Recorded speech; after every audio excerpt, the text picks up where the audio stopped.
ఎవరు వచ్చినట్లేదు. Saturday Sunday కదా Mataji.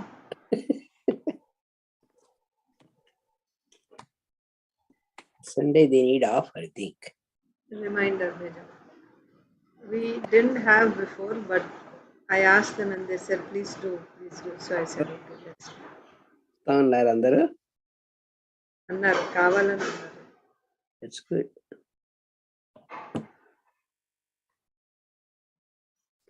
I like younger children are coming. That's what I like. Children are participating. Isha లేచుకొచ్చింది. మరి రసప్రియ లేచుకొచ్చింది. రసప్రియ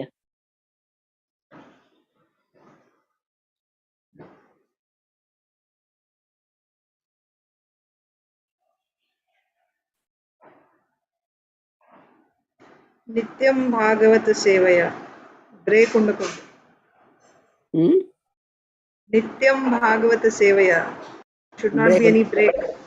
That's true. That is true. So I'll just do it anyway. Those who are able to come will come. Bhagavati Uttama Sloke. So we'll start. Hare Krishna, dear devotees.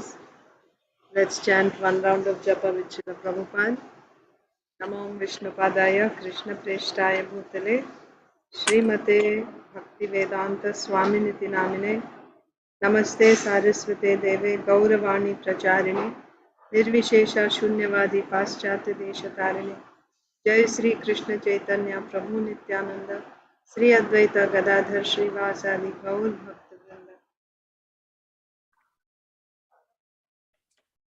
Jai Sri Krishna Chaitanya Prabhu Nityananda Sri Advaita Gadadhar Srivasadi Gaur Bhaktavrinda.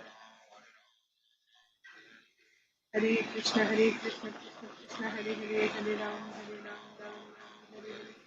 Hare Krishna Krishna Krishna Hare Hare Hare Ram Ram Ram Hare Hare. Hare Krishna Krishna Krishna Hare Hare Hare Ram Ram Ram Hare Hare. Hare Krishna Krishna Krishna Hare Hare Hare Ram Ram Hare Hare. Hare Krishna Krishna Krishna Hare Hare Hare Ram Ram. Hare Krishna Krishna Krishna Hare Hare Hare Ram Ram Hare Hare. Hare Krishna Krishna Krishna Hare Hare Hare Ram Ram Hare Hare. Hare Krishna Krishna Krishna Hare Hare Hare Ram Ram Hare Hare.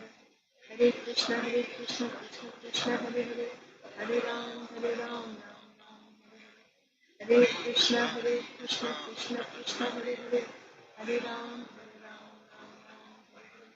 Hare Krishna Krishna Krishna Hare Hare Ram Ram. Hare Krishna Krishna Krishna Hare Hare Hare Ram Ram. Hare Krishna Krishna Krishna Hare Hare Hare Ram Ram. Hare Krishna Krishna Krishna Hare Hare Hare Ram Ram. Hare Krishna Krishna Krishna Hare Hare Hare Ram Ram. Hare Krishna Krishna Krishna Hare Hare Hare Ram Ram. Hare Krishna Krishna Krishna Hare Hare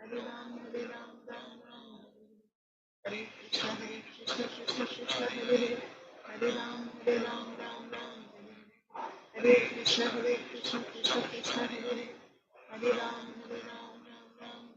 Ram.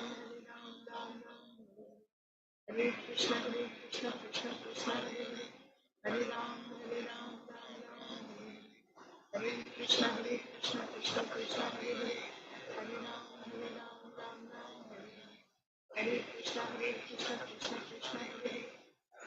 Hare Ram Ram. Hare Krishna Krishna Krishna Hare Hare Hare Ram Ram. Hare Krishna Krishna Krishna Hare Hare Hare Ram Ram. Hare Krishna Krishna Krishna Hare Hare Hare Ram Ram. Hare Krishna Krishna Krishna Hare Hare Hare Ram Ram. Hare Krishna Krishna Krishna Hare Hare Hare Ram Ram. Hare Krishna Krishna Krishna Hare Hare Hare Ram Ram. Hare Krishna Krishna Krishna Hare Hare Hare Ram Ram.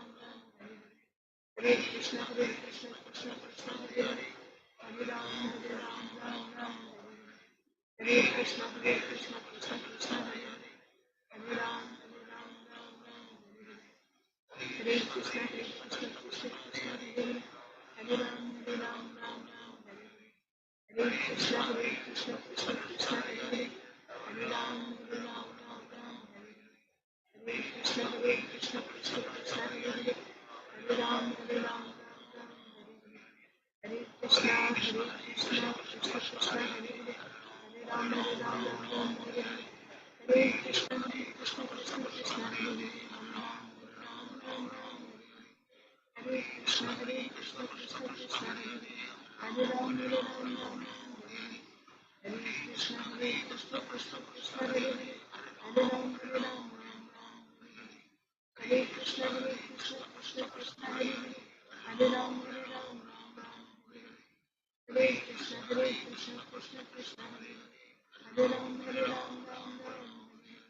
Hare Krishna, Krishna Krishna, Hare Hare, Hare Ram, Hare Krishna, Krishna Krishna, Hare Hare, Hare Ram, Hare Krishna, Krishna Krishna, Hare Hare, Hare Ram, Hare Krishna, Krishna Krishna, Hare Hare, Hare Ram,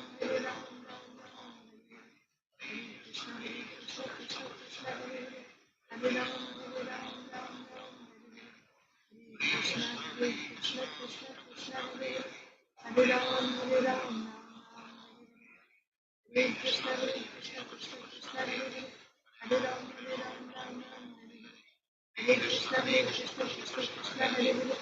Hare Ram, Hare Krishna, Krishna Krishna, Hare Hare, Hare Ram, Hare Krishna, Krishna Krishna, Hare Hare, Hare Ram, Hare Krishna, Krishna Krishna, Hare Hare, Hare Ram, Hare Krishna, Krishna Krishna, Hare Hare, Hare Ram, Hare Krishna, Krishna Krishna, Hare Hare, Hare Ram, Hare Krishna, Krishna Krishna, Hare Hare, Hare Ram, Hare Krishna, Krishna Krishna, Hare Hare, Hare Ram, Hare Krishna, Krishna Krishna, Hare Hare, Hare Ram, Hare Krishna, Krishna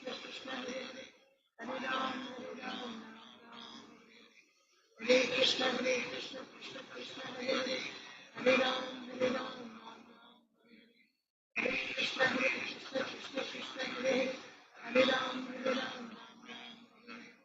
Hare Krishna, Krishna Krishna, Hare Hare, Hare Ram, Hare Krishna, Krishna Krishna, Hare Hare, Hare Ram, Hare Krishna, Krishna Krishna, Hare Hare, Hare Ram, Hare Krishna, Krishna Krishna, Hare Hare, Hare Ram, Hare Krishna, Krishna Krishna, Hare Hare, Hare Ram, Hare Krishna, Krishna Krishna, Hare Hare, Hare Ram, Hare Krishna, Krishna Krishna, Hare Hare, Hare Ram, Hare Krishna, Krishna Krishna, Hare Hare, Hare Ram, Hare Krishna, Krishna Krishna, Hare Hare, Hare Ram, Hare Krishna, Krishna Krishna, Hare Hare,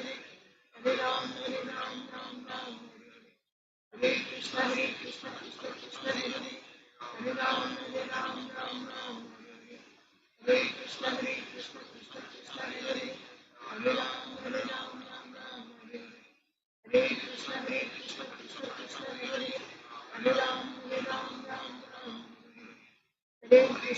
Hare Krishna,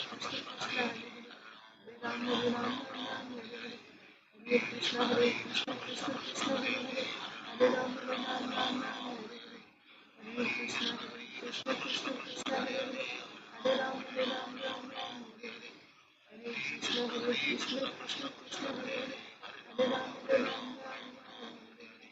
Hare Krishna, Krishna Krishna, Hare Hare, Hare Ram, Hare Krishna, Krishna Krishna, Hare Hare, Hare Ram, Hare Krishna, Krishna Krishna, Hare Hare, Hare Ram, Hare Krishna, Krishna Krishna, Hare Hare, Hare Ram, Hare Krishna, Krishna Krishna, Hare Hare, Hare Ram, Hare Krishna, Krishna Krishna, Hare Hare, Hare Ram, Hare Krishna, Krishna Krishna, Hare Hare, Hare Ram, Hare Krishna, Krishna Krishna, Hare Hare, Hare Ram, Hare Krishna, Krishna Krishna, Hare Hare, Hare Ram,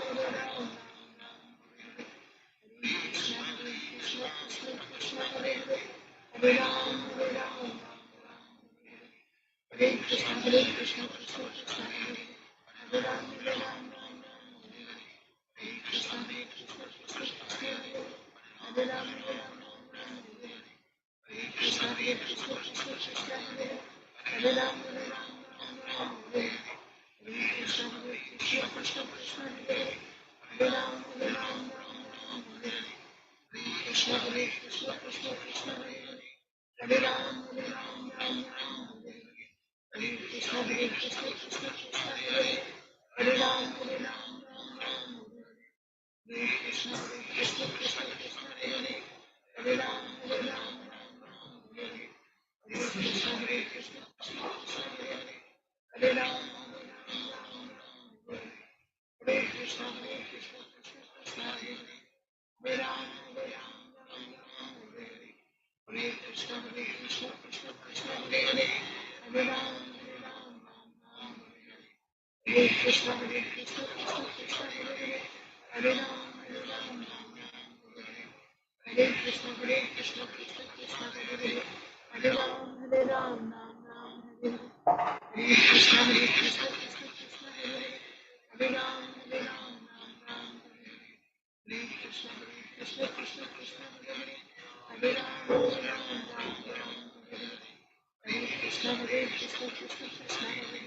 Hare Ram Ram Ram Hare Krishna Krishna Krishna Krishna Hare Hare Ram Ram Hare Krishna Krishna Krishna Krishna Hare Hare Ram Hare Krishna Krishna Krishna Krishna Hare Hare Ram Hare Krishna Krishna Krishna Krishna Hare Hare Ram Hare Krishna Krishna Krishna Krishna Hare Hare Ram Hare Krishna Krishna Krishna Krishna Hare Hare Ram Krishna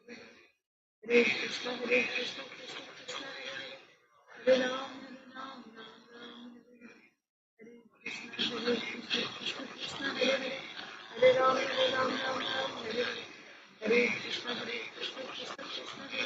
Hare Ram Hare Krishna Krishna Krishna Hare Hare Ram Hare Hare Krishna Krishna Krishna Krishna Hare Hare Ram Hare Hare Krishna Krishna Krishna Krishna Hare Hare Ram Hare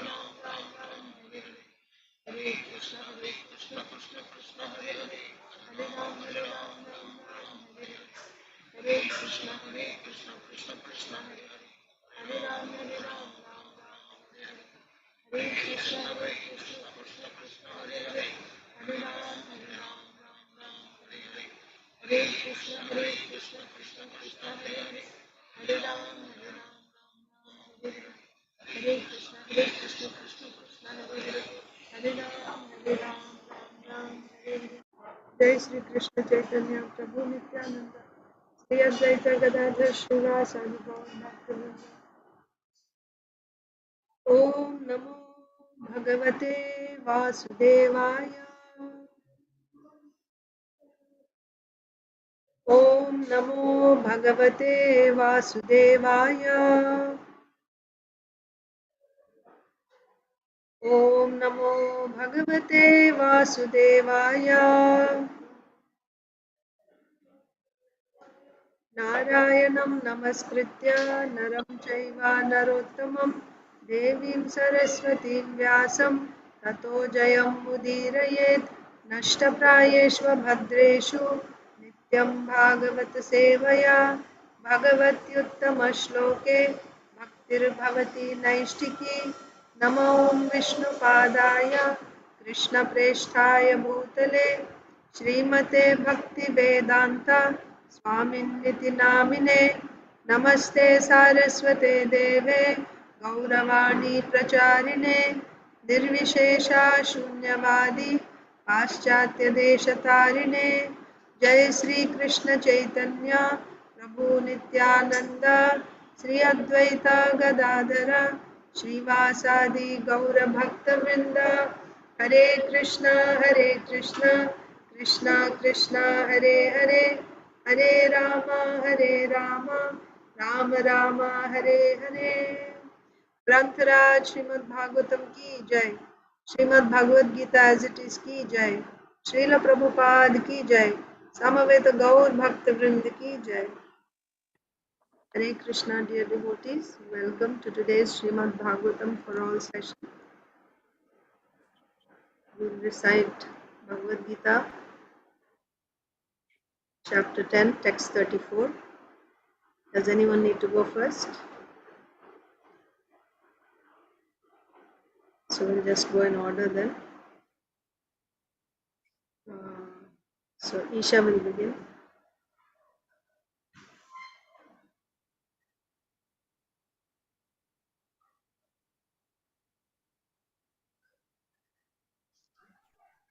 मृत्यु सर्वरक्षाहम् उद्भवश्च भविष्यताम् कीर्ति श्रीर्वाक्चनारीणां स्मृतिर्मेधा धृतिक्षमा. I am all devouring death, and I am the generating principle of all that is yet to be. Among women I am fame, fortune, fine speech, memory, intelligence, steadfastness, and patience. Krishnashish.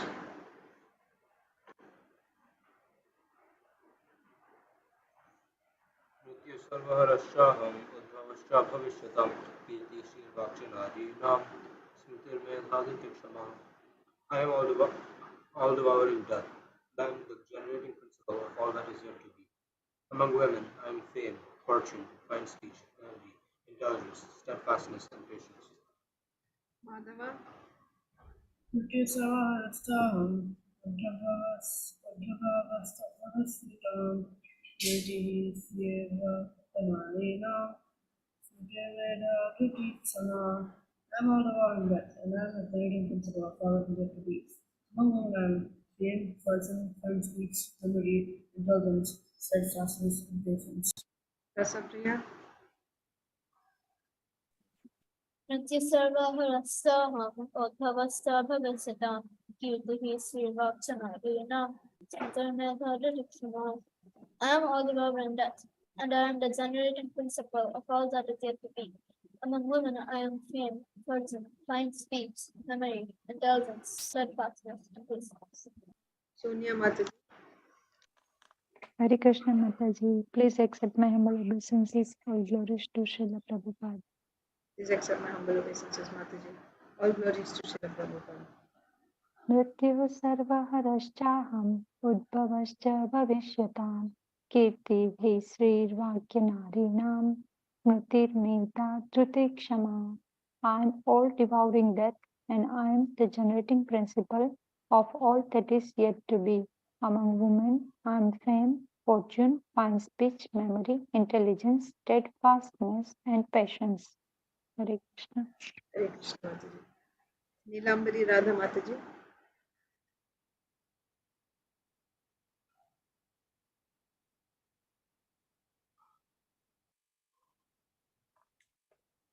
Neelambari Mataji, you are there?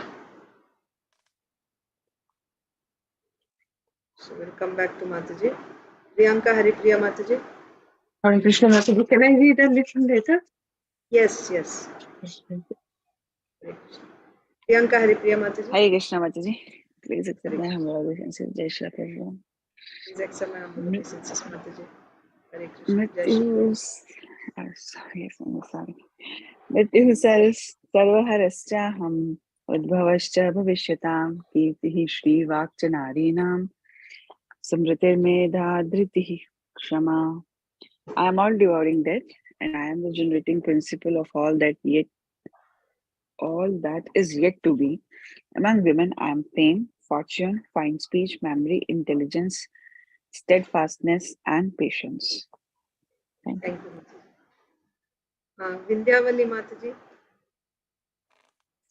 Hare Krishna Mataji, all glories to Srila Prabhupada, my humble obeisance. Please accept my humble obeisances, Mataji. Jai Shri Prabhupada. Yes, Srila Prabhupada. Mrityu sarva harashchaham udbhavascha bhavisyatam kirti srirvakcha narinam smritir medha dhritikshama. I am all devouring death, and I am the generating principle of all that is yet to be. Among women, I am fame, fortune, fine speech, memory, intelligence, steadfastness, and patience. Hare Krishna. Hare Krishna. Thank you, Mataji. Okay. Bhagavad Gita 10:34. Mrityuh sarvaharashchaham udbhavascha bhavisyatam kirtihi shrirvakcha narinam smritirmedha dhritikshama. I am all devouring death, and I am the generating principle of all that is yet to be. Among women, I am fame, fortune, fine speech, memory, intelligence, steadfastness, and patience. Patience. Let's Hare read Krishna Srimad Mataji. Bhagavatam. Can I recite now? Yes, I'm so sorry, I forgot. Please, Mataji, go ahead. मृत्यु सर्वहरश्चाहम् उद्भवश्च भविष्यताम् कीर्ति श्री वाक्चानारिणं स्मृति मेधा धृति क्षमा. Translation: I am all devouring death, and I am the generating principle of all that is yet to be. Among women, I am fame, fortune, fine speech, memory, intelligence, steadfastness, and patience. Hare Krishna Mataji. Hare Krishna. Thank you, Mataji. So let's read Srimad Bhagavatam. We are reading from Srimad Bhagavatam, Canto 9, Chapter 8, the descendants of Rohita. Actually, this chapter is entitled about Sagara, right? So let's see. Chapter 8. The sons of Sagara meet Lord Kapil Dev. That's the name of this chapter, or title of this chapter. The sons of Sagara meet Lord Kapil Dev. So, what did we read so far? We saw why the name Sagara, because his mother was fed poison when she was pregnant, but he took birth along with the poison. Sagara, Gara means poison, Sagara. Then this Sagara became the emperor, and he had two wives, Sumati and Keshini. From Sumati he had 60,000 sons, and from Keshini he had a son called Asamanjasa. And we also read how Asamanjasa was a great yogi in his previous life, and because of bad association, he could not complete he couldn't get perfection. So he fell down from his position. So in this life, on purpose, he pretended to be like a miscreant. He wanted everyone to think that he was a miscreant. So he would, while playing with his playmates, the other boys, he would drown them deep in the water. So when his father, Sagara, saw this, he, in order to punish uh, Asamanjasa, he exiled him to the forest. So when he was exiled, although he was born as the son of a king, he was a Jati Smara. That means he remembered his past life as a yogi, and he still had all those powers that he had acquired by his yoga. So by his mystic powers, he was able to bring back to life all the boys that he had drowned when he was exiled. And he showed those to his father as well as to the parents of those boys. Everyone was astounded by the powers of Asamanjasa. And then he said, now I'm leaving. So he went away to the forest. This Asamanjasa had a son called Amshuman. Okay. So now Sagara had performed a sacrifice, Ashwamedha Yagya. Or by the way, it was when his mother, so the name of Sagara's father is Bahuka. And when Bahuka died in the forest, he had taken Vanaprastha along with his wife. And when he died in the forest, uh, his wife also wanted to enter into the fire with her husband, but she happened to be pregnant at the time. So Aurva Muni forbade her from committing sati, and then she had to live. So this Aurva Muni actually acted like a spiritual master for the family. From then onwards, we see. So then her son Sagara was born, and by the guidance of Aurva Muni, he became the emperor, and then Aurva Muni made him perform Ashwamedha sacrifice. But in that Ashwamedha sacrifice, the horse that was meant to be sacrificed was stolen by Indra. So then Sagara sent his sons, the sons of Sumati, to go and find the horse that was lost from the sacrificial arena. So they went searching all over the earth, and as they were searching, they were digging the earth looking for the horse.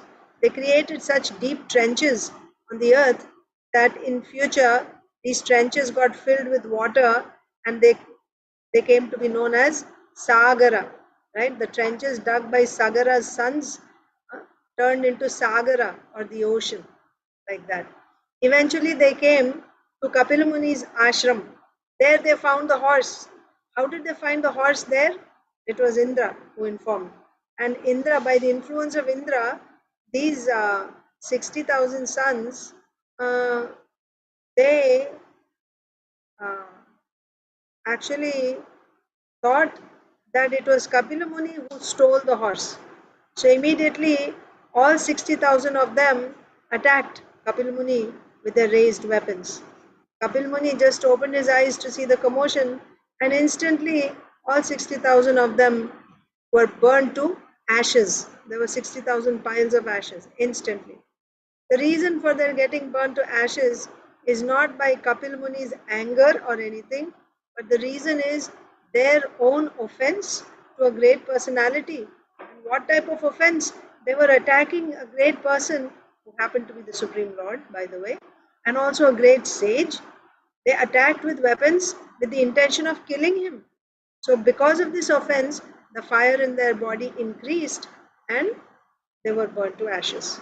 Now, the horse didn't return, the sons also didn't return. So, Sagara Muni is concerned. It's not Sagara Muni, King Sagara was concerned. So, his son, other one, Keshini's son, Asamanjasa was not home. He had left home to go to the forest. So Asamanjasa's son Amshuman was at home. So he sent his grandson Amshuman to go and look for the horse. And Amshuman was completely dedicated to the service of his grandfather. He was always concerned about the well-being of Sagara, King Sagara. So he went looking. And he was a great person, Amshuman. When he came, he also arrived. So he followed the same trails as taken by his uncles, the 60,000 uncles. So he arrived at Kapil Muni's ashram and he saw these piles of ashes. He also saw the horse next to Kapil Muni. But what was his bhava when he saw Kapil Muni? He could see this is the Supreme Lord. He could see this is the Supreme Lord. Immediately, he bowed down before Kapil Muni, Shashtang Pranam, Dandavat obeisances, and he began to offer prayers. So that's what we are reading now, the prayers offered by Amshuman to Kapil Muni. And what did he say? The first prayer was that, my Lord, even Lord Brahma, who is the creator of this universe, even he is not able to understand you. Why he is not able to understand you? Because he is also under the modes of material nature. Then what to speak of me? How can I understand you?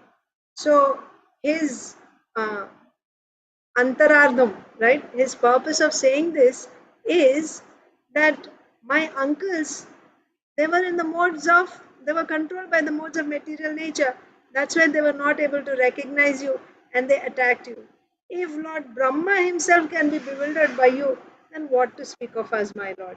And then he goes on to say, only when one is enlightened by you, only when one is enlightened by you can he know you.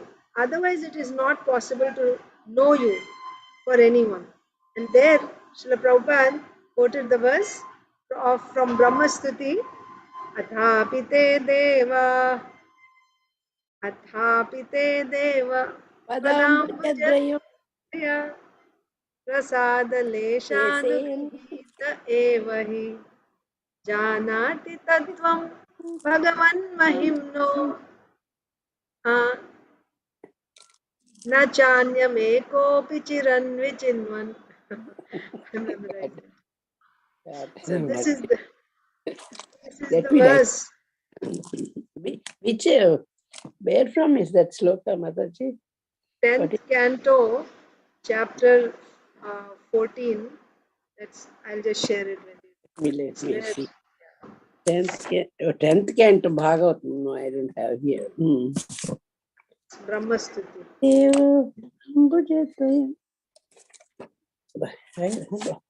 I remember, I'm not able to get. It's not Brahma Samhita, 10, no? 14, 29, Mataji. This is the verse. It's not from Brahma Samhita, though. No, Brahmastuti. Brahma Brahmastuti from. So Mm. after the Lord Brahma stole the calves, and then finally, when he saw the Lord, he Let me falls write down it and he down. offers prayers. That is Brahmastuti. 10, Mataji, 14, 29. just give me some time, okay? Yeah. Okay, so let us continue reading from there. So Amshuman is offering prayers to Kapil Muni. Yes. So next, whose turn is it today? I think Isha Rasapriya completed, right? So Sonia Mataji has to start. Ye deha bhajas triguna pradhana gunan vipashyantyuta vatamascha yanmayaya mohita chetasastvam viduh swasamstam nabatihi prakashaha. Yes, Mataji. My Lord, you are fully situated in everyone's heart, but the living entities covered by the material body cannot see you, for they are influenced by the external energy, conducted by the three modes of material nature, their intelligence being covered by Sattvaguna, Rajoguna, and Tamoguna. They can see only the actions and reactions of these three modes of material nature. Because of actions and reaction of the mode of ignorance, whether the living entities are awake or sleeping, they can see only the working of material nature. They cannot see your lordship. Hare Thank you, Krishna. Mataji. Hare Krishna. Sonia, Neelambari Mataji, are you able to read the purport?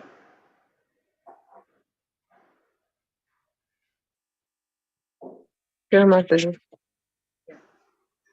Can it be little bigger?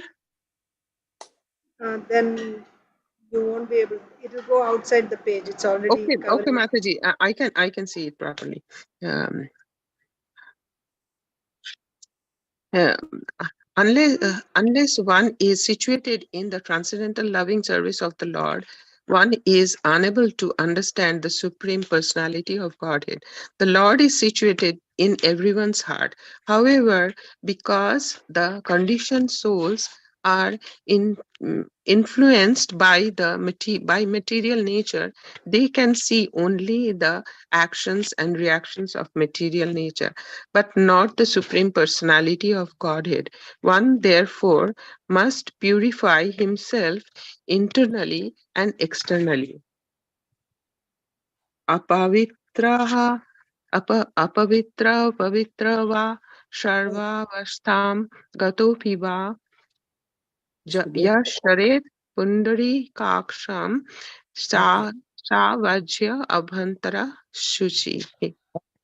To keep ourselves externally clean, we should bathe 3 times daily. And for internal cleanliness, we must cleanse the heart by chanting the Hare Krishna mantra.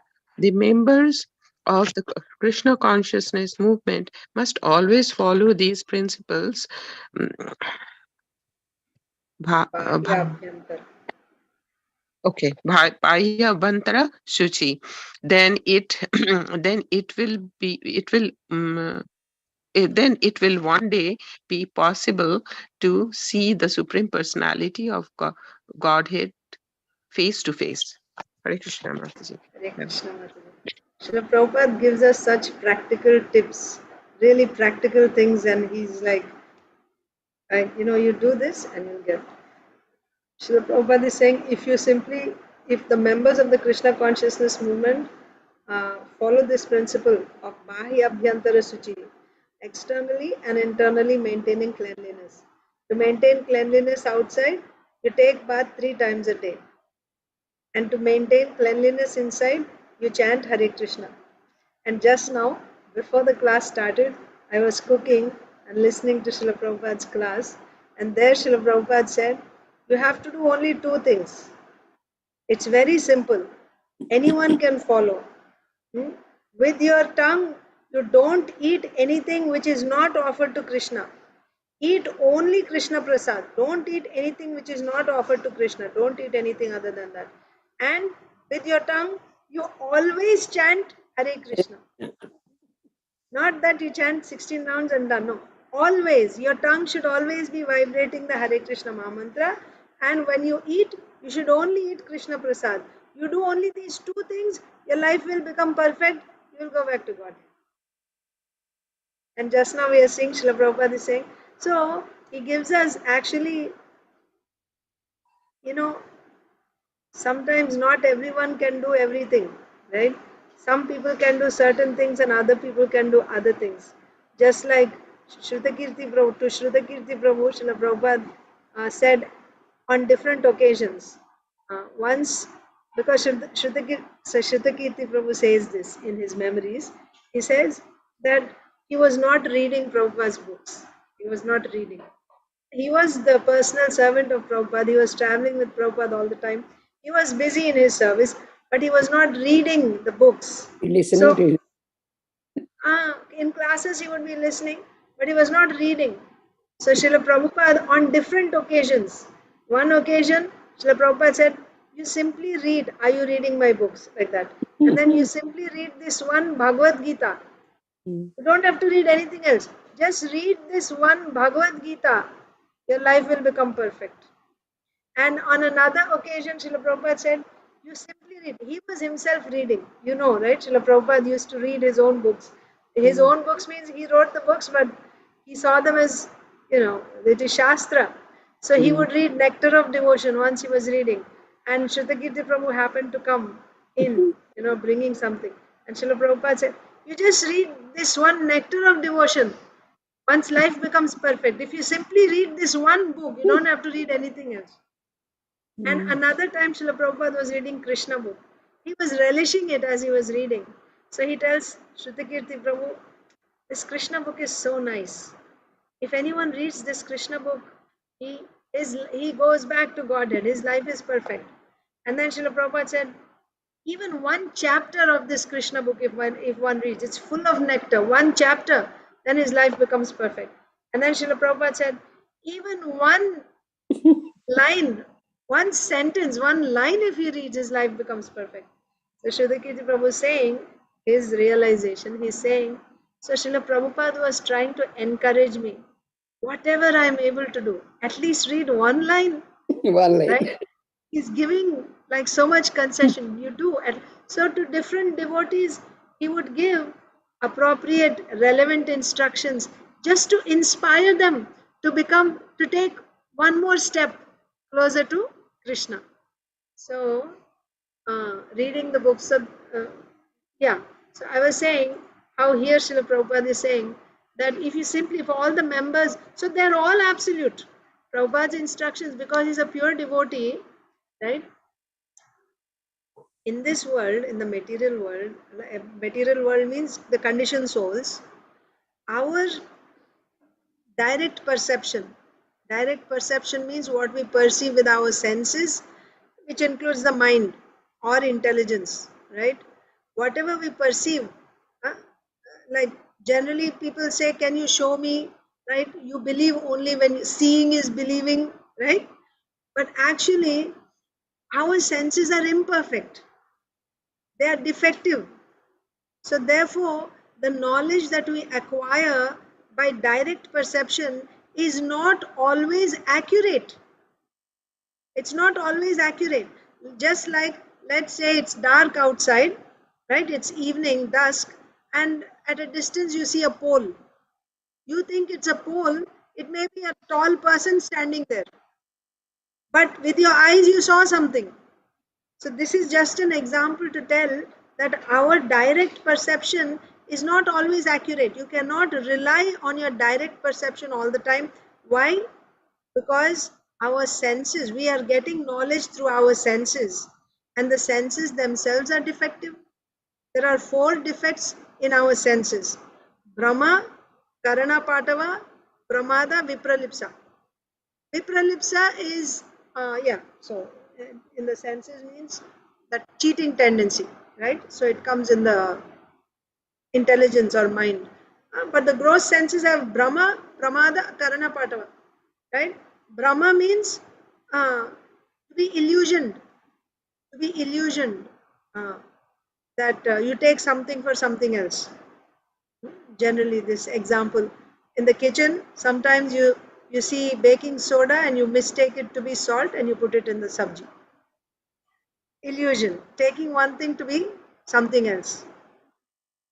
That happens. Your eyes, just like I said, you see a pole and you think it's a person, or you see a person and you think it's a pole. Brahma. Karana Patava means that they're limited. The senses are limited, right? You can only see up to you cannot see what is behind the wall. That is Karana Patava. Karana Patava, you cannot see what is behind the wall. Similarly, I cannot see exactly what's going on, right, with you. I'm far away from you. So the senses, the purview of the senses is limited, right? Sounds, I can hear sound up to a certain distance. Beyond that, I cannot hear. Now, if I rely on my direct perception to understand what's going on 100 feet away from me, can I get that knowledge? No, because my senses are limited. This is Karana Patava. Pramada means because of Brahma, because of illusion, you make a mistake. You make a mistake. Pramada means making mistakes. Just like you mistake baking soda to be salt. And when you use that baking soda in your sabji, you make a mistake. So senses can make mistakes. So these three. And then the fourth one is called Vipralipsa. Vipralipsa means cheating tendency. You don't want someone else to know, so you tell them a lie, right? Let's say there's a blind person next to you, and then you give some description, he wants to know what's coming in front, and you just tell a lie. Why? Because you want to cheat. So this cheating propensity is also there. So these four defects are there in the conditioned souls, all conditioned souls. Therefore, we cannot rely on the knowledge which is acquired by the direct perception of conditioned souls, not just myself, but anyone, any other conditioned soul. That is why we cannot rely on the knowledge always. We cannot, like, it's not, certain cases it may be true, but you cannot take that as pramana. Srila Prabhupada says pramana means, the literal translation of pramana means evidence. You cannot use that as an evidence. Like in the court of law, they say, is there a witness who has seen it? But even that is actually defective, because you're relying on the direct perception of some conditioned soul, right? I mean, I can give you examples, but we have limited time. Like even what do you say?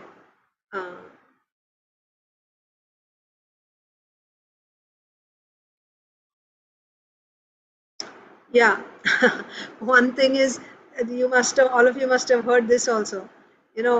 One, Srila Prabhupada says about how one doctor's wife was implicated with their servant. She had an affair with the servant. So when the doctor found out, he was mad. So what did he do? He captured the servant, chloroformed him because he was a doctor, and then very mercilessly he stabbed him to death with his surgical knives. He just killed him. And then, he tried to hide the dead body, right? Packed him up in a box or a suitcase or something, and he tried to take away. But some drops of blood were falling down. So they caught him. The police caught him. He was arrested, and now he was brought, right, to the court. So the lawyer of this doctor pleaded that at the time of this murder, the doctor's was not in his senses. His mind was not stable. He was crazy. So then he was trying to plead the judge to, be merciful to him, because he was not really in his senses. He was crazy at that time. So when you're crazy, you do so many things. So he's not punishable like that. So then the judge said, if you can get a letter from a doctor saying that he was actually crazy when he committed the murder, then we can pardon him. So the judge, right, from the court, they approached another doctor to get this doctor tested, his mental condition and everything. And that doctor says, a psychiatrist or someone who studies the mind, right? So he says, as far as I am concerned, as far as I have seen, everyone in this world is more or less crazy. Everyone in this world is more or less crazy. So now, if you want to accept that this person is crazy, and that's up to you, it's your judgment. But I am telling you that everyone in the world is more or less crazy. So the point is, so saying that he's crazy, he was not in his mind when he did something, or so this, our senses, by the way, manashashtani indriyani, so 6 indriyas Krishna counts, including the mind. So when you say the mind is crazy, that means your sense is not functioning properly, isn't it? So you cannot trust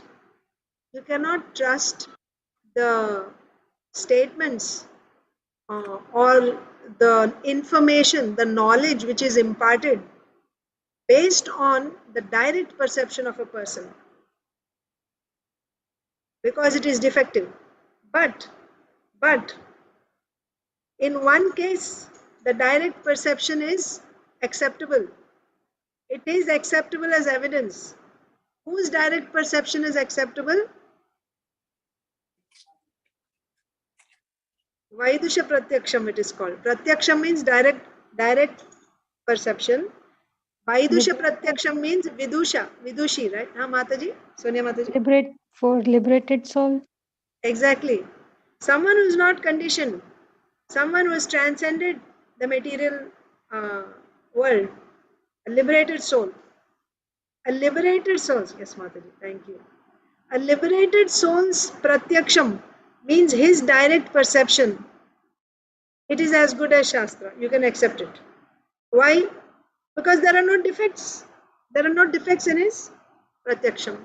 So therefore, when you accept the statements of Srila Prabhupada, even if they are based on his direct perception is not like our direct perception or a conditioned soul's direct perception. Vaidusha Pratyaksham you can accept. And similarly, many sages have given us knowledge through their writings, sages who have transcended this material world, who are liberated, and we accept that as Shastra. So why I am saying that here? Because in the purport, Srila Prabhupada said, if you simply maintain this Bahya Abhyantara Suchihi, taking bath 3 times a day, and uh, chanting Hare Krishna. By chanting Hare Krishna, internally you're getting purification, and by taking bath externally you're being purified. So if you maintain this pure state, Karana Patava. Karana means ear, Patava means door. Karana Patava. So you understood or you're still asking? Karana Patava means limited. Yeah, I don't know the exact meaning. Asking. Okay, I don't know exactly, Mataji. I can check. I will ask, because my teacher is a Sanskrit scholar. I didn't ask before. I didn't get that question, but I will ask. Karana Patava. Okay? Yeah. So, Vaidusha, I'm telling you about Vaidusha Pratyaksham. So when Srila Prabhupada says, many different devotees will give one thing. Srila Prabhupada said, never touch offered and unoffered items. They shouldn't touch together. Right? You cannot offer, Of course, Krishna's, what Krishna has eaten, it's not contaminated. Like us, when we eat, then it becomes juta. Krishna's is not contaminated. But for him, something which has already eaten, and then you touch something which is not eaten by him, and you put it together and then you offer it to him, it's not good. Because when you bring offered items, you touch offered items with unoffered items, the unoffered also becomes offered. Therefore, you cannot offer it to Krishna. Srila Prabhupada said this is very important. Kitchen rules. When you're cooking for Krishna, kitchen rule. You should have a clear partition, right? This is offered and this is unoffered. Don't mix them together, ever. And what to speak of what we eat, that has to be totally separate. Because that is jhuta, right? When we eat and put, that should be outside. That cannot be joined. So if we just like this, so many instructions Srila Prabhupada gave, right? About rising in the morning, about chanting at least 16 rounds, about maintaining cleanliness. You can take any one instruction. Take any one instruction and you give your life to that. Follow that sincerely. You will make progress in Krishna consciousness. But the problem is when we, insincerity is when we don't take it seriously. We say, oh, it's not possible. It's not practical. In my situation, it's not possible. And when we get into that mode, then we have a reason for not following anything, everything. There will be some excuse for not following. So, when you hear or when you read in the purports, like here in purport, Srila Prabhupada is giving instructions. Or you hear the lectures, there you will hear Srila Prabhupada's instructions. Or, in his conversations or morning walks, there you will hear some instructions. Any one instruction, you just take and you follow it very seriously. And you will see how you will be progressing in Krishna consciousness. Of course, it's not about picking and choosing which one I want to follow, which one I don't want to follow. We should try to follow everything. But some things may be really relevant to us, right? And if we, out of our insincerity, if we just think, oh, it's okay, I'm chanting 16 also. Then, ye yathamam prapadyante tam tadaiva bhajamyaham. As one approaches, I reward him accordingly. Those who take the principle seriously, they make progress. Those who don't take it seriously, they will not make progress the same way, at the same rate. So coming back to our purport. So Mataji read that part already. Let's go back to the verse. My Lord, so this is Amshuman offering prayers to Kapil Dev. My Lord, you are fully situated in everyone's heart, but the living entities covered by the material body cannot see you. Now, what is our material body? Material body, you have two, Sthula Deha and Sukshma Deha. Sthula Deha means gross body, Sukshma Deha means subtle body. What are these bodies made up of? They're all made up of the modes only. How? The gross body is made up of earth, water, fire, air and ether. Subtle body is made up of Antakarana, mind, intelligence, false ego. How did the mind, intelligence and false ego come? How did the earth, water, fire, air, ether come? And also further, you can say the body is made up of senses, right? You have eyes, ears, nose, tongue, skin, and you have the working senses, hands, legs, like that, anus, rectum, tongue, working senses, and knowledge acquiring senses. This is what the body is made up of, your gross body. And subtle body is made up of mind, intelligence, false ego. How did all of these come about?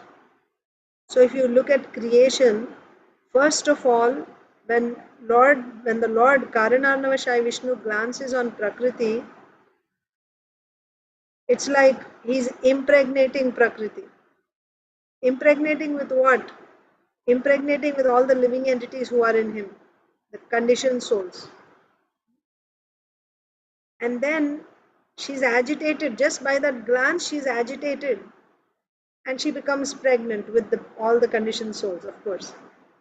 But the material nature consists of the three modes: goodness, passion, and ignorance. Before the Lord's glance, these three modes are in equilibrium. When they are in equilibrium, you don't see any effect. You don't see anything, goodness, acting, passion. They're all in equilibrium, as if in a sleeping state. But when the Lord glances, they're activated.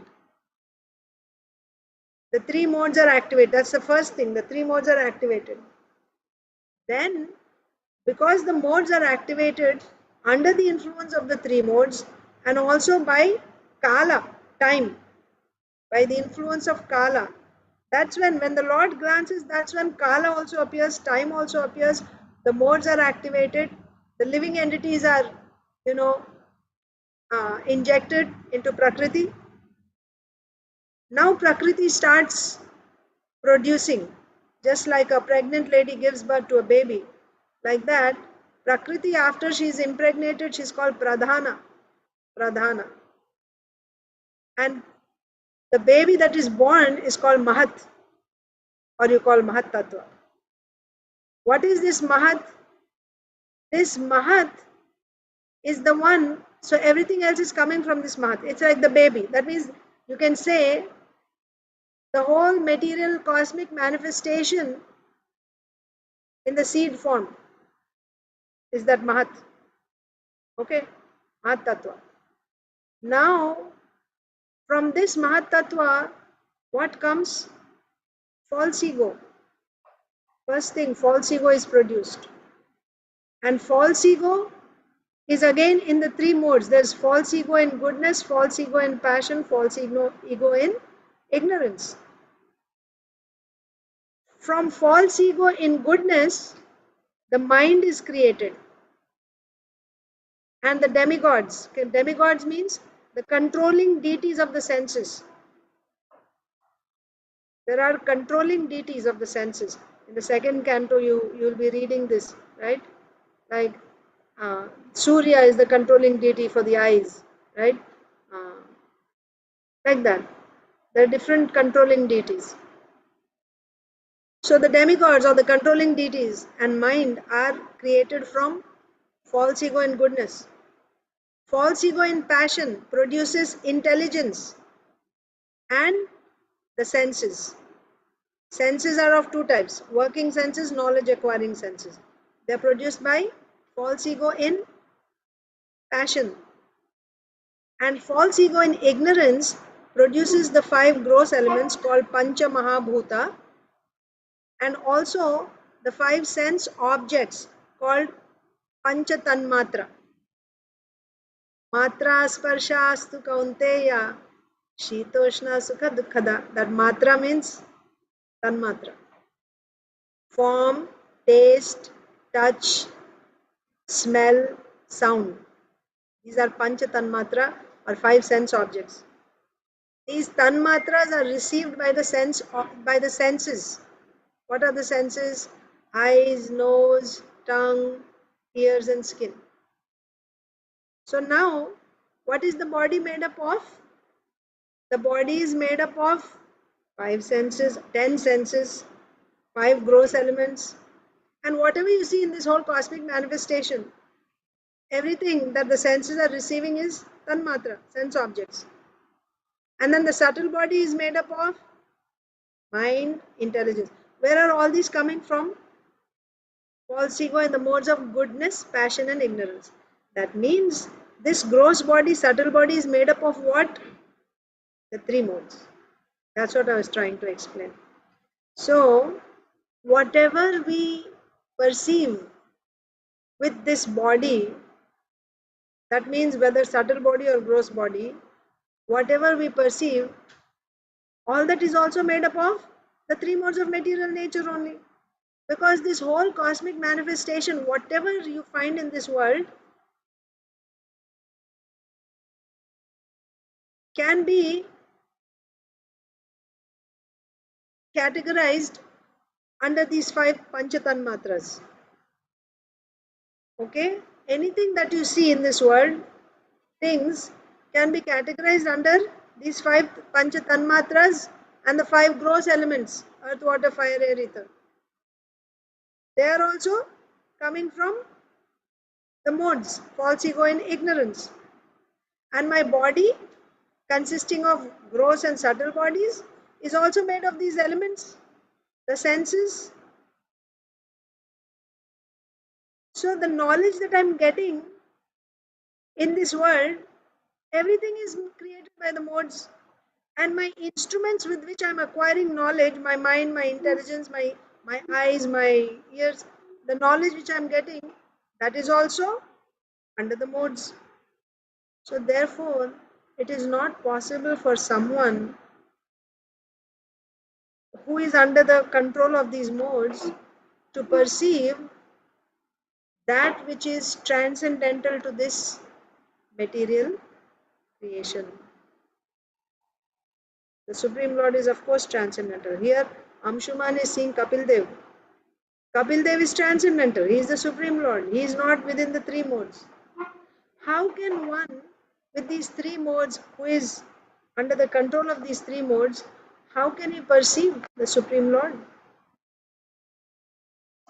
So he has to transform this body made up of the 3 modes into a spiritual body.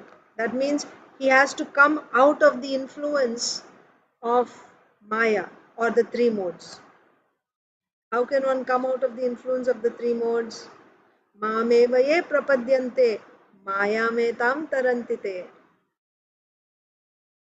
By rendering devotional service only. No other way, no other way, no other way. Nastyeva, nastyeva, nastyeva gatiranyata. And even within that devotional service, especially for Kali Yuga, the only way, which is effective is Harer Nama, Harer Nama, Harer Nama Iva Kevalam. Kalau nastyeva, nastyeva, nastyeva gatiranyatha. So, when one does devotional service, that means when he chants Hare Krishna, because chanting Hare Krishna is direct devotional service. Whether you know it, whether you realize it or not, whether you feel it or not, it is Sakshat Bhakti. Sakshat Bhakti means it does not require that you should know, you should feel, and then you are calling, then only it is Bhakti, otherwise it's not Bhakti. No. Even if you say Hare Krishna to criticize someone, to make fun of the devotees, still it is Bhakti. It's called Bhakti Abhasa. Abhasa Bhakti. Abhasa like Nama Abhasa. Abhasa. Abhasa means semblance. It resembles Bhakti. Unknowingly you're saying. But still, that's also Bhakti. But it's called Bhakti Abhasa because that intention is not there. What is pure devotional service? Pure devotional service means Anukulyena Krishnanushilanam. Anukulyena. With a favorable mood, you are serving Krishna. But if you are unknowingly doing it, still it is Bhakti. Why it is Bhakti? Because that name, holy name of the Lord is Krishna himself, and that chanting of his holy name is one of the limbs of Bhakti. Bhakti does not even depend upon the knowledge of the performer. That's how powerful Bhakti is. So, by chanting this Hare Krishna Maha Mantra, then by doing it, and of course it's all not of the same quality. Somebody who is doing it sincerely, he'll get better result, right? He'll get quicker results than someone, and of course also it all depends on what you're, that's why Srila Rupa Goswami has covered all points. Someone is chanting very nicely, but his desire is, I want liberation, I don't want to suffer, and that's what he'll get. That's not Shuddha Bhakti. He's doing Bhakti that is called Rajasika Bhakti. Actually, if you want liberation, it's called Satvika Bhakti. Satvika Bhakti. And if you want some material name, fame, glory, other things in this material world, that's called Rajasika Bhakti. And you're doing bhakti because you want to kill your enemy. That's called Tamasika Bhakti. You're doing bhakti very nicely, 24/7 you're doing, fulfilling all conditions. But you don't have Anyabhilashita Shunyam. You have other Abhilashas. Then that's not Shuddha Bhakti. Right? So Shuddha Bhakti means Anyabhilashita Shunyam also has to be satisfied. And Anukulyena Krishnanushilanam, of course, Jnana, Karmadi, Anavritam. All three conditions have to be satisfied. Only then it is pure devotional service. So anyway, here what I was saying is that our senses, our mind, our intelligence, everything is under the modes. When everything is under the modes and everything, the world around, all the things about which we are acquiring knowledge is also under the modes. With these instruments, we cannot get transcendental knowledge. Then how we can get transcendental knowledge? Follow the thread, follow the sequence. We have to come out of the modes. Okay? How can you come out of the modes? The mind is made of the modes. So then what? Destroy the mind or what? Destroy this body. How can we come out of the modes? Because I'm a spirit soul. I'm a pure spirit soul. And I'm covered by this material. How is the spirit covered by material things? Yes, it's covered because of the beginning is Paratattva Samsarga Jnana Abhava. Right? You have Abhava. Abhava means you don't have Paratattva Jnanam. Because of not having knowledge about the supreme absolute truth, you are covered by Maya in the form of avidya. Maya captures you when you don't have knowledge about the Supreme Lord. You're forgetful of the Supreme Lord. Then Maya captures you. And when Maya captures you, you even forget. Naturally, the living entity has this ego, right? False ego is different. But real ego is, I'm a spirit soul. I'm a spirit soul. So when Maya captures you, you lose that knowledge also. Your real ego is lost. That I'm a spirit soul. That knowledge is lost. Then Maya once again awards you subtle and gross bodies. And by that, now you identify yourself. First, you forgot that you're a spirit soul. But when you got these subtle gross bodies, now you identify yourself as this body. I am this, you get all these designations. When you identify yourself with this body, that's the problem. That is ahankara. False ego has come here. You are identifying yourself with this body. So that means although the body is foreign to you, your mind, senses, intelligence, your body, they're all foreign to you because you're a spirit soul and these are all material. You don't belong to this material world, but you're covered. How you're getting covered? By identifying yourself with that body. Now, if you again want to go back, why am I identifying with this body? Because Maya has given me these bodies, material, subtle and gross bodies. How she gave me these bodies? First, she took away my knowledge that I'm a spirit soul. How she was able to do that? Take away your knowledge that you're a spirit soul by covering me with avidya or ignorance. How she was able to cover me with ignorance? Because I was forgetful of the Supreme Lord. So the root problem is forgetfulness of the Supreme Absolute Truth. So the solution also will be, once again, remembering the Absolute Truth. That's all. That's the only solution. There's no other way. Otherwise, life after life, forever, we will be changing bodies from this body to that body to that body, and we will just keep suffering. We cannot understand the absolute truth. Okay, now we understood. The solution is we want to understand. We have to understand the absolute truth. But how I will understand? I cannot understand the absolute truth because I am covered by this material mind and intelligence and senses. How I will get that knowledge? So here we need the intervention of a sadhu, of a devotee. Srila Prabhupada also says this in the second canto, I think 32nd verse, 2:10:32. That by good association, good association means by the association of devotees, then we will hear about chanting the Lord's names, whether you understand or not, right? Because of their association, by their mercy, they give their mercy. By their mercy, we take up this process, we start chanting, and we start hearing. Hearing is also bhakti. Bhagavad Gita, Bhagavatam, when we hear, that is also bhakti. Chanting is, of course, bhakti. When we do that, what is happening? The material aspect of this body is being dissolved. So my mind, which was actually material, now starts becoming spiritualized. How? Like an iron rod. It is actually iron rod. Iron only. When you put it in fire, it becomes red hot. It acts like fire.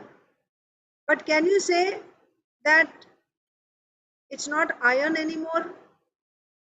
When, as soon as you take that out of the fire, what happens? It's iron once again. But as long as you keep it in the fire, it acts like fire. That is the condition of this body. Your mind, your intelligence, your body. As long as we are directly connected with Krishna through bhakti, chanting, devotional service, right? Whatever devotion, Navada Bhakti, hearing, chanting, worshipping. As long as you're doing devotional service, your body, which is compared to iron, is in that fire, so it will act as fire. That means it is spiritualized. It is spiritualized, and you are able to understand. But as soon as you take it out of that, once again it is iron, cold iron. It's not fire anymore. So, of course, there will be a stage as we practice sadhana bhakti, as we progress. Gradually, this body is getting spiritualized, and then at one point, there's no more material aspect left in this body. It is all completely spiritualized. Of course, Ananya Bhakti means 24 hours devotional service. There's no question of not doing devotional service. You are 24 hours in fire. That's when you are Ananya Bhakta. 24 hours you are in fire. So there's no question of that iron becoming iron again. It's always red hot. And while staying like that red hot in bhakti all the time, finally you come to the stage of bhava. So in the stage of bhava, your mind is completely, your body is completely spiritualized. That means your subtle body is also completely spiritualized. Your mind, intelligence, everything is, false ego is dissolved. Everything is completely spiritualized. And then your spiritual body starts forming. Your spiritual body starts developing. So the budding stage of your spirit, that means, what do you mean by spiritual body? When do you need a spiritual body? Let's see. When do you need a spiritual body?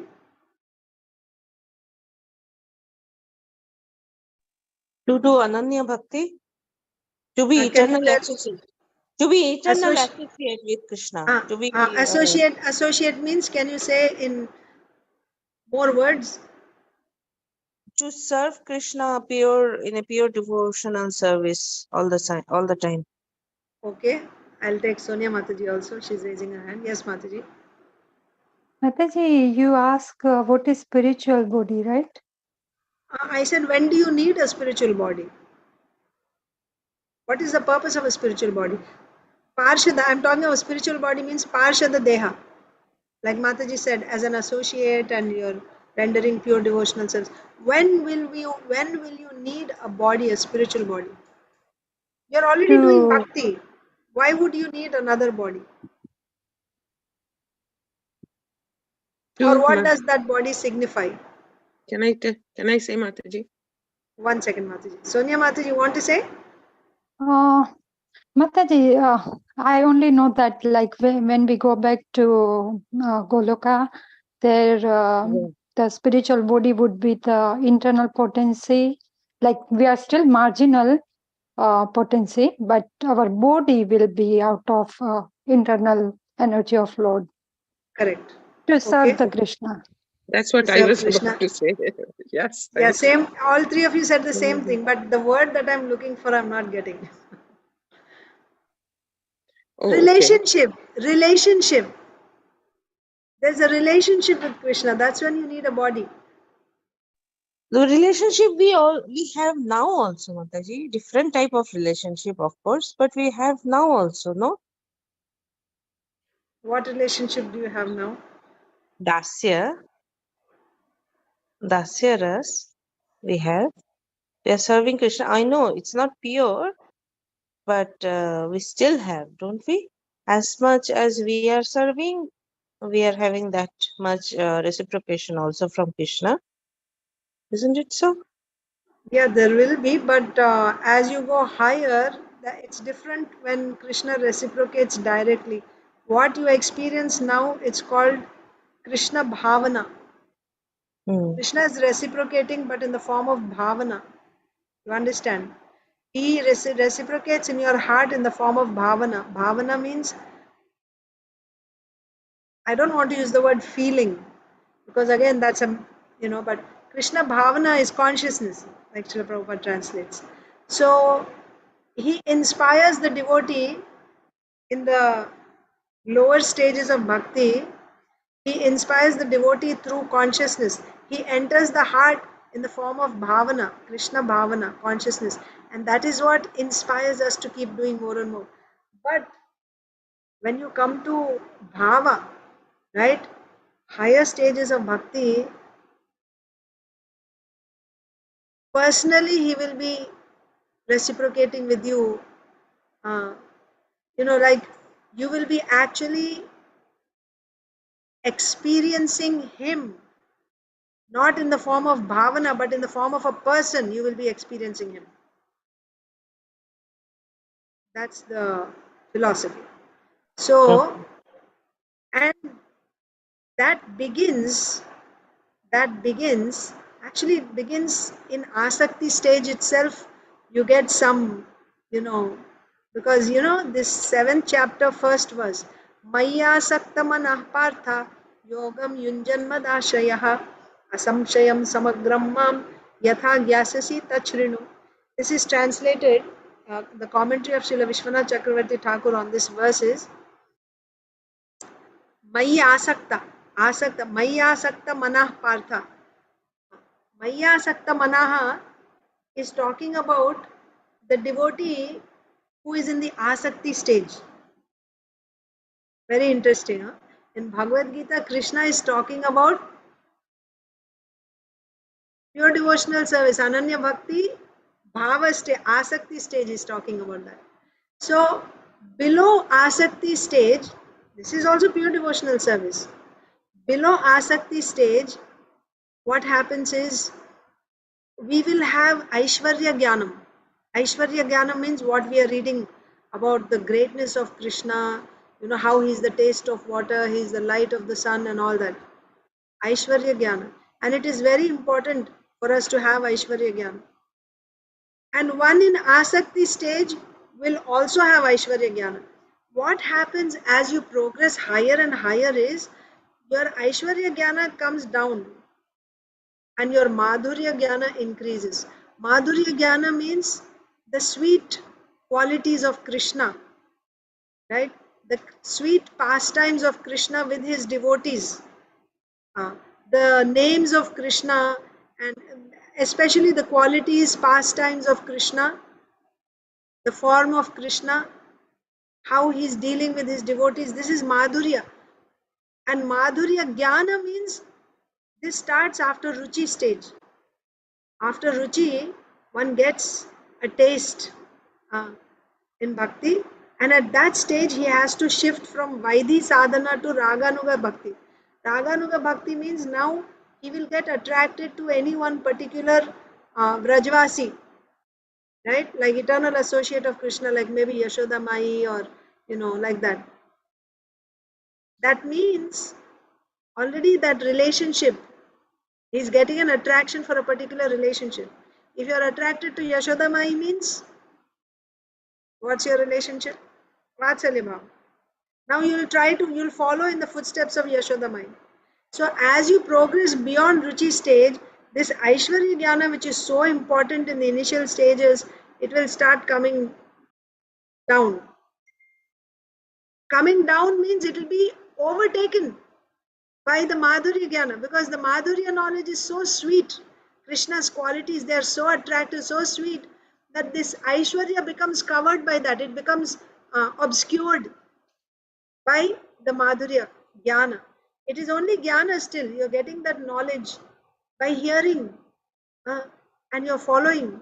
And in your mind, you're trying to follow these gopis, but you're not doing it directly yet. And like this, you progress. So in Asakti stage, you just begin. That's just the beginning of Madhurya Anubhava.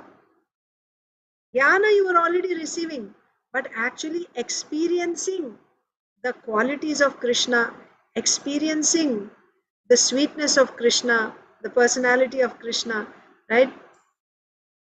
Just the beginning, it begins in Asakti stage. And already you got this Aishwarya Jnana. So one who is in Asakti stage, he has both Jnanam teham sa Vijnanam idam vakshyamya sheshataha yaj gyatva neha bhuyonyaj gyatavyam avashishyate. Second verse of 7th chapter.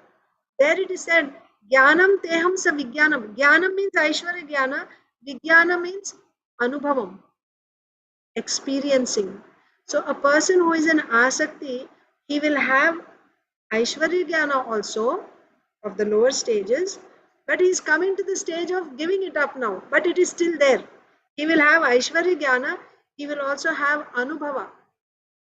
Madhurya Jnana also he is receiving, but he is also have, now he will begin to get Madhurya Anubhava.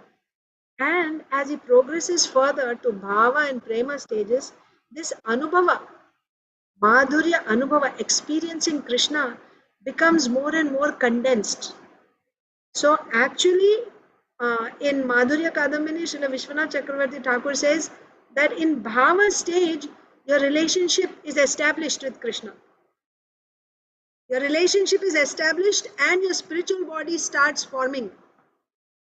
It is in the budding stage. It's compared to a budding stage of the formation of your spiritual body. That means now your relationship is established. In what relationship you are going to serve Krishna, and then the body is formed. Where is the body formed? That's why I gave you the example of that iron and fire. Already your body is free from the modes and all that. That happened. But you should get also a spiritual body which develops at the bhava stage. And then it grows and grows into, like just like a seed. You plant it, right? And then the seedling comes, and then the flower buds come, and then it comes to full bloom, flowers, and then the fruit comes, like that. In the same way, the spiritual body is growing. Now just like a small baby in bhava stage, and as you go to prema stage, becomes like a youthful person, like that. So you're growing. Your spiritual body is growing. So when you talk about we already have a relationship with Krishna, we should be clear on what level we are speaking. Of course, everyone has a relationship with Krishna. Being part and parcel of Krishna, our relationship with Krishna is he is the supreme enjoyer and we are his servants. We are meant to serve him. That relationship is there. Every living entity is, his constitutional position is Jivera Swarupa Hoy Krishnera Nitya Das. But in what capacity you are a Das? You can be in conjugal, you can be in Vatsalya, you can be in, all that depends on the association that you get. What type of association you get, that type of body will be developed. So of course, this is all higher stages. We have to first begin Ananya Bhakti, but just, it's like there's so much more. It's not like this is not all. It's like a Anandambudhi Vardhanam. It's an ocean and it is ever increasing. Ocean is not increasing normally, but this ocean It's an ocean of Ananda, and it is ever increasing. It is ever increasing. So, it's a very, very adventurous journey. But first of all, it's important why we don't talk so much about these topics. This also Srila Vishwanath Chakravarti Thakur says, like I think I explained yesterday. This also he explains that we are in a sleeping state right now. So when somebody is fast asleep or in a faint condition, what that person will relish? You can tell all these subjects, but nothing will touch the heart. You won't be able to relish anything. Why? Because we are still entangled by the three modes. And we still have, material pleasures, right? We want to enjoy material pleasures still. So therefore, for us, it is important to first wake up. Therefore, the Acharyas, Sukadev Goswami, again and again is talking about Srishti, creation, to tell us what is our position right now. We need to come out of this entanglement by Maya. And when you come out of this entanglement by Maya, then you can actually relish. Then your real enjoyment begins. But while we are completely covered in this stage, if we are trying to understand, that's exactly what Amshuman is saying. Those who are covered by the three modes, they cannot understand that which is transcendental. All these topics are transcendental topics.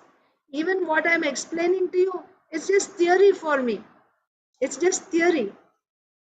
Nevertheless, because somehow, our acharyas have explained, and by Krishna's mercy, somehow or other, I came in touch with devotees who were explaining, and I just heard it and I'm repeating it to you. But it's just theoretical. When will we actually experience it? This is also said. We will experience it when we render devotional service. When we render devotional service, and by that devotional service, when the Lord is pleased, then we will actually start experiencing it. So, anyway, were there any questions or comments? I think Aditi Lata Mataji, you have raised your hand. I don't know. Is it solved, answered? We are way over time. Maybe I should stop here. Let's just quickly go back Mataji, to... Mataji, one second. So one question I have, just now you were saying that the subtle body, the spiritual body is growing. So, but we already have full-grown spiritual body in the spiritual world, right? Why is it saying like that it is growing? I mean, you can say that our material body is dissolving, that I understand, but our spiritual body is not growing. It is already existing in the But you are in this material world. How you are saying that your spiritual body is in the spiritual world? No, I mean inside. I mean, it's covered. It's still there. I'm saying in the spiritual world, we go by spiritual body because our material body is dissolved. So when you are saying by the practice of devotional service, our spiritual body is growing, when probably the Acharya said, so why is it said that way? Because what I understand, we already have existing spiritual body. You can say our material body is dissolving, no? No. So this is how it is. Like if you listen to today's whole discussion, if you go back and listen, you'll get some idea. That's why I started off saying, explaining the material body, what it is made up of and all that. So our body and everything, when I say three modes, it's nothing but the external energy, Bahiranga Shakti. So the body that we are in now is made up of Bahiranga Shakti, and I am a spirit soul. Okay?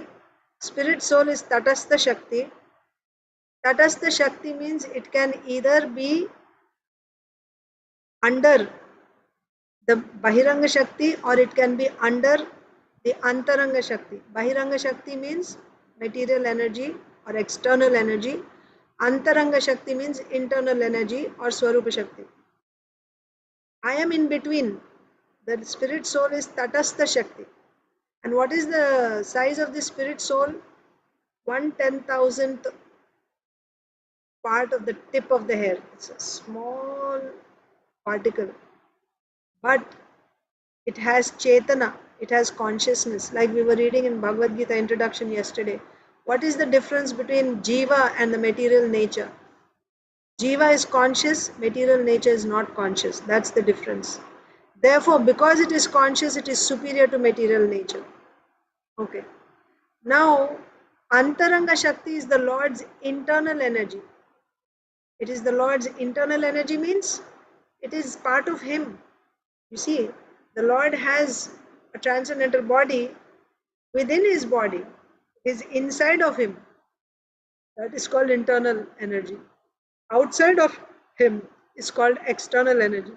Tatastha Shakti means it's in between. It can either come under the external energy or it can come under the internal energy. This, when we are in the external, when we are in this material world, this Tatastha Shakti, spirit soul, has a body which is made of Bahiranga Shakti, current body, made of external energy. And when you, by doing bhakti, only by doing bhakti, when by doing bhakti, your material body is dissolved, it doesn't mean when your material body is dissolved, then who are you? You are that particle, spirit particle, okay? And that spirit particle is covered by external energy, body made of external energy. So this external energy is removed. It's removed. So even your body, mind and everything becomes spiritualized. But that does not mean that is your Parshada Deha. Parshada Deha means it is a body which is made of the internal energy. It is made of the internal energy. So just as this spirit soul has developed this material body, the spirit soul, by doing bhakti, in advanced stages of bhakti from bhava onwards, will start developing a body made of internal energy. It will start developing. That is why I asked you, what is the need for a body? The need is only when there is a relationship, then there will be a particular body with which to serve the Lord in that capacity. So it is a great science and everything will unfold in time. It's a very scientific process and everything will unfold in time. For now, we need to come out of this. Our immediate duty as a human being is to come out of the entanglement of Maya. For that, we have to take shelter of the Supreme Lord. We have to surrender to the Supreme Lord. When you surrender, because if we do also enjoy a little bit here and little bit of bhakti, that's not sufficient. Surrender, sufficient means you are in the process of, but only when you surrender to the Supreme Lord, that means no faith in anything else, just surrender to Krishna. Then you enter into pure devotional service. And when you enter into pure devotional service, gradually as you're developing, all your material elements start dissolving, right? And then you'll get as I said, from Ruchi onwards, stage onwards, you'll be following in the footsteps of some Brajbasis, eternal associates. And then when you come to Bhava stage, your spiritual body starts developing. That's how it works. And then you come to Prema stage, then you will get further. It's like condensed. Prema means it's the condensed like more and more churning, like cooking down, like that. Your bhava becomes more and more condensed, and there will be many transformations, right? Like that. Anubhavas, vibhavas, satviki bhavas, all these things happen. And in prema also there are 7 stages. All stages cannot be experienced in this body. All this is prema stage is also happening while you're in this body, but this body won't be material anymore. By that time it is completely spiritualized.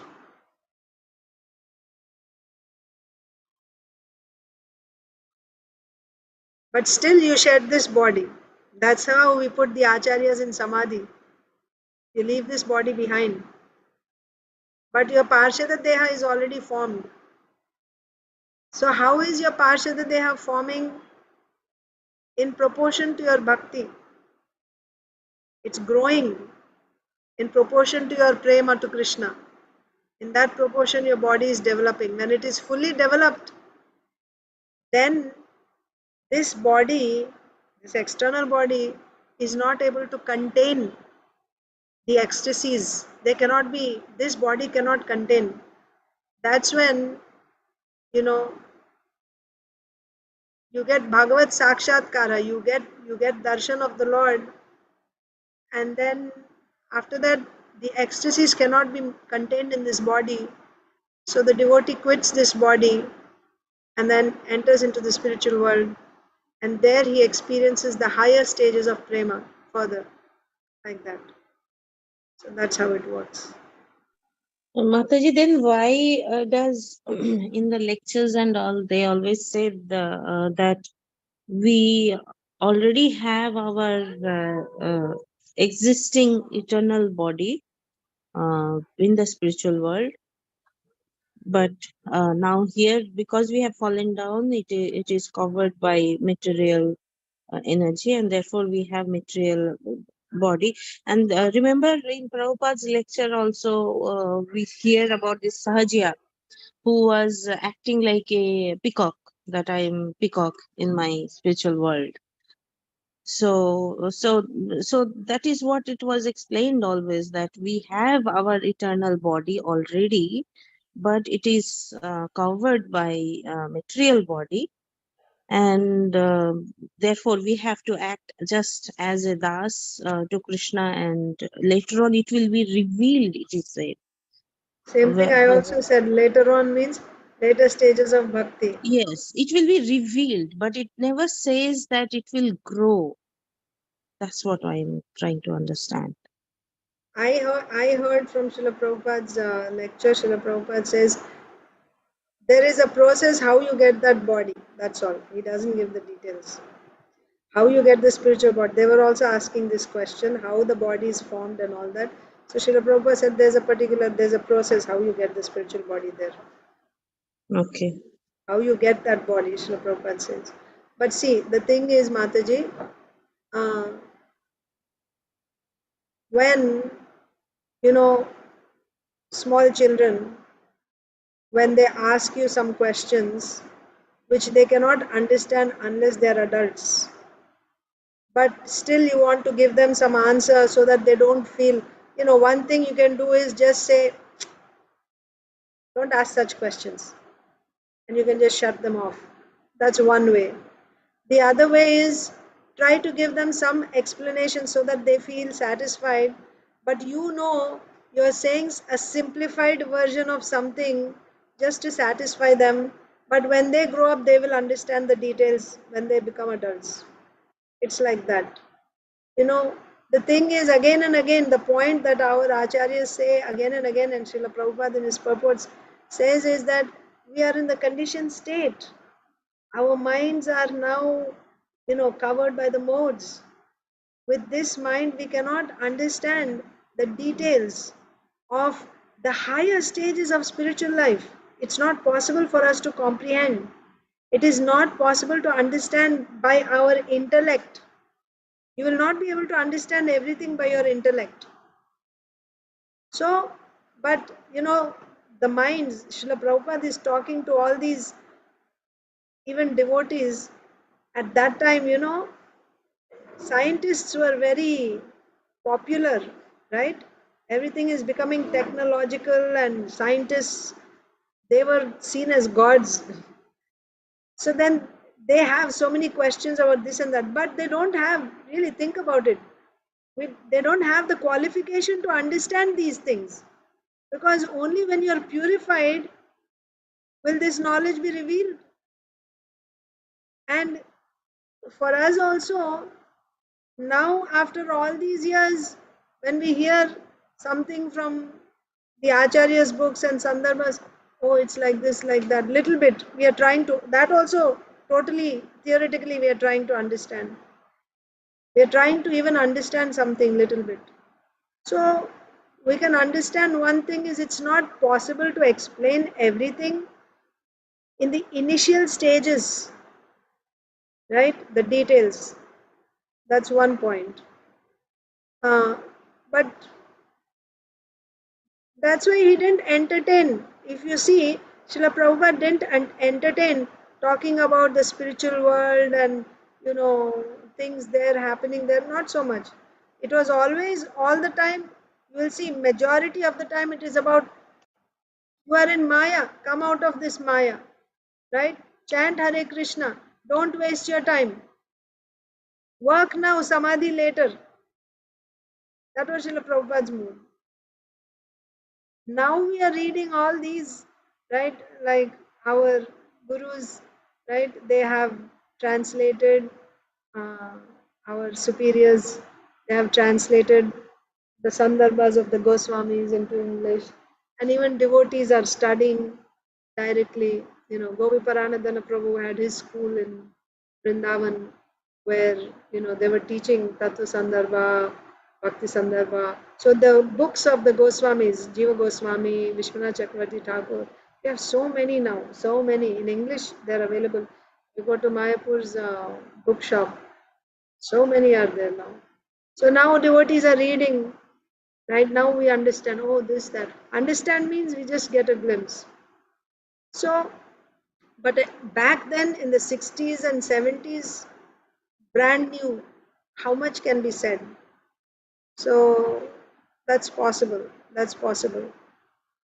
But whatever I said is directly from the books of the Acharyas. It's not like some separate commentary or something.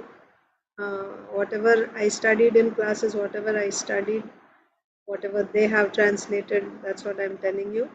And Yes, Mataji, one additional question to this. So you said that our spirit soul is like a small atom, which we know.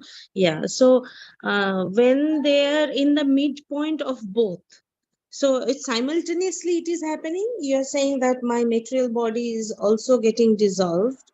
It's getting burning away. I mean, not physically, but that's how it is said. And the so right now, see, the way it works is your body is made of these, like your hands, your mind, your intelligence. What is it made up of right now?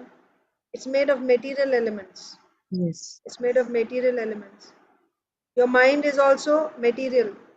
Therefore, you can understand material sciences, material knowledge, you can understand. Intelligence also is material. But when you do bhakti, that's why I gave the example. Bhakti is like fire. What happens is your mind is still there, but it won't be material. It will be spiritualized. So what is happening is your hands are there, legs are there, body is there. That is why our gurus' bodies and sannyasis' bodies, they are not burnt, because they are not material. By performance of bhakti, all material elements in that body are removed. Then what is there? It is all Satchidananda. It is spiritualized. And that is how they are able to interact with Krishna, understand Krishna in spiritual. But that spiritualized body is not the parsha that they have of the spiritual world, where you have just like, like Rupa Goswami in the spiritual world is a Manjari. But Rupa Goswami, when he came here, he was Acharya, a Goswami, right? So his parsha that they have in the spiritual world is he's a young Manjari, a girl. But in this world, of course, because he's a Nitya Siddha devotee, there's no question of ever having any material elements in his body. They're always spiritual only. There's no material elements. It's not that by sadhana now his body has become spiritualized. It's always spiritualized. But I'm talking his Parshada Deha. He has a relationship in the spiritual world. That relationship is he's a Manjari. So that for those who practice sadhana and they come to Bhava Bhakti, Prema Bhakti, their spiritual Parshada Deha as an associate of the Lord, that will be developed. But at the same time, this body that we have, which is material now, it's already spiritualizing. As you're practicing bhakti, the process has started. The body is becoming spiritualized. But now, majority of it may be material, small portion is spiritualized.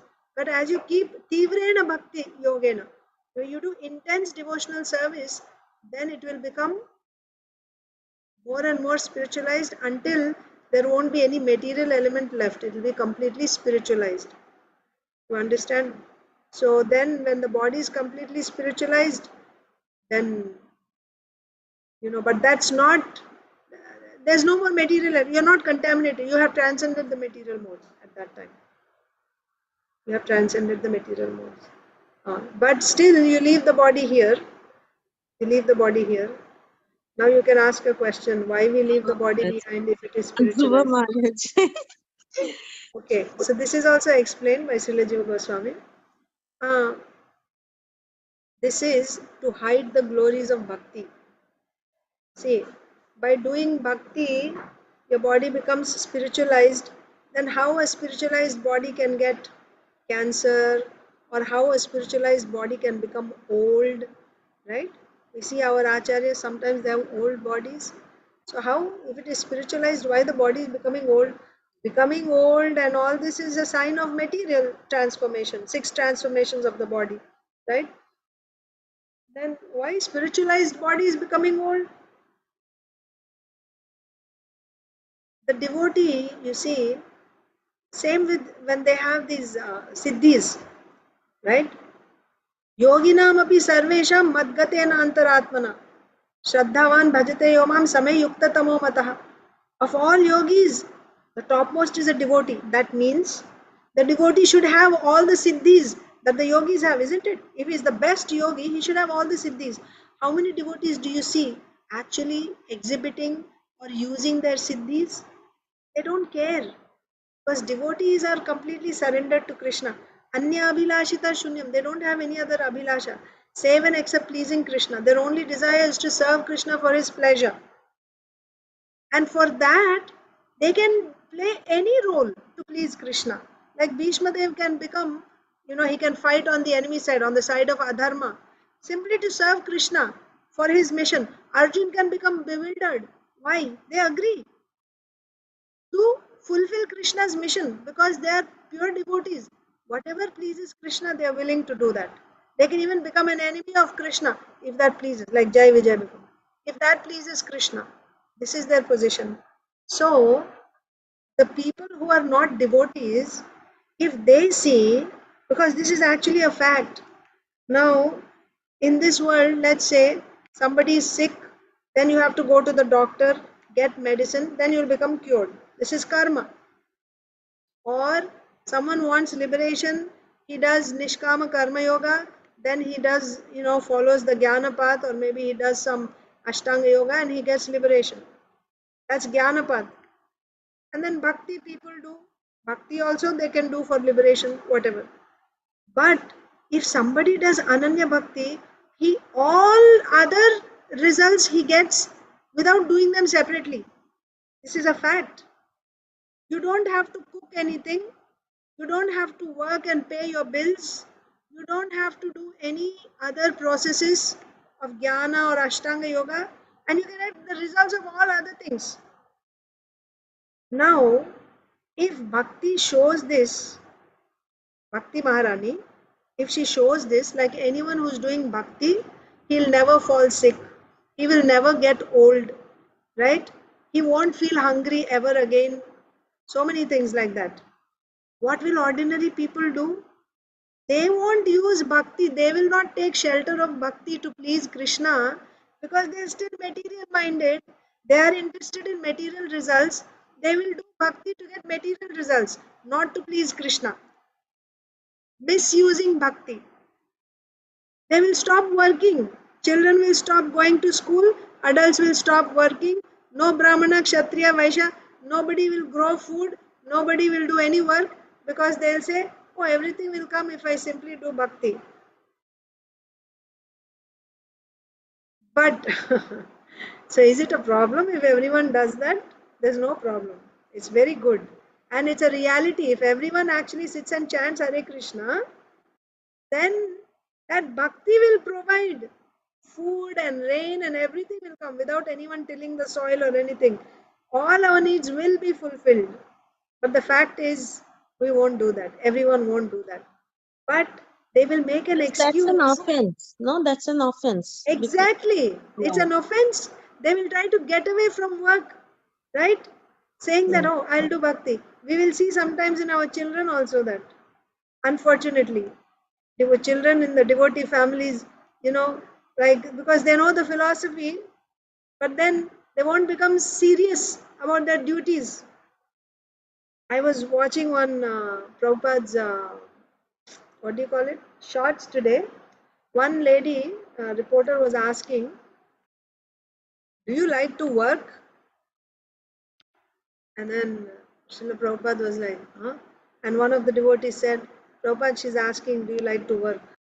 So Srila Prabhupada said, of course, I work 24 hours. You cannot work like me. I am old man, 75 years old, and 3-4 times a year I travel, go all over the world, I travel. At least you won't be able to work that hard. Even though you're young, you cannot work like me. You understand? So a pure devotee is not like simply sitting and wasting his time saying that, oh, I'm doing bhakti, so I don't have to do anything. Let me relax now. That's not the mood of a pure devotee. But those who are not pure devotees will make this excuse that if we do bhakti, we don't have to do anything. They won't do bhakti, they won't do karma, they won't do anything, and they'll waste their lives. So for them, Bhagavatam says, better you do karma. At least you be responsible. And it is true, because you're not doing bhakti, you're not protected. You're not protected if you're not doing ananya bhakti. You will have to do karma. You will have to grow your food. You will have to cook. You will have to clean. If you're like Tukaramji and 24 hours you're just chanting Hare Krishna, yes, rice will fall from the roof of the house. You don't have to grow, till or anything. But otherwise, if you're not doing, that is why now you do your duty, simplify. Don't make your work complicated. Don't spend 20 hours a day working, 16 hours a day working. Work minimum with which you can maintain yourself. You should be able to maintain yourself. You work, so you maintain yourself. And you increase your time in bhakti so that one day, you'll get enough faith to do only bhakti 24 hours. Then you can give up all work because you got faith that bhakti will do everything. And when you get that faith, you won't waste time. You will not waste time. You will be doing only bhakti all the time. 24 hours you'll be doing bhakti. That's what Srila Prabhupada told that lady. 24 hours I'm working, Srila Prabhupada said. You cannot work like me. And she even said, oh, but don't you get a lot of money by begging? So she was trying to say that you get money by begging. So why? That's why you're not working. You don't like to work because you get free money. That was her intention. You beg and you get a lot of money by begging. So you don't like to work? So she was asking in a sarcastic way. So Srila Prabhupada got her purpose of asking that question. So Srila Prabhupada said, I work 24 hours. You cannot work like me. Like that. So that is why we see that even though the body is completely spiritualized, still sometimes they become sick. And why the devotees don't protest? They are pure devotees. We are doing pure devotional service. Krishna, why you are making me like this? Because they are pure devotees. They are completely surrendered. Whatever you want, I'm yours. Right? Like Srila Prabhupada says, my Lord, make me dance as a puppet. You make me dance. In whichever way you like, you make me dance. This is a pure devotee's consciousness. So, Krishna gives heart attacks, they take it. This is coming from my Lord. Krishna makes them handicapped, accepted. Right? Gives strokes, accepted. Old age, no problem. Then why Krishna is doing?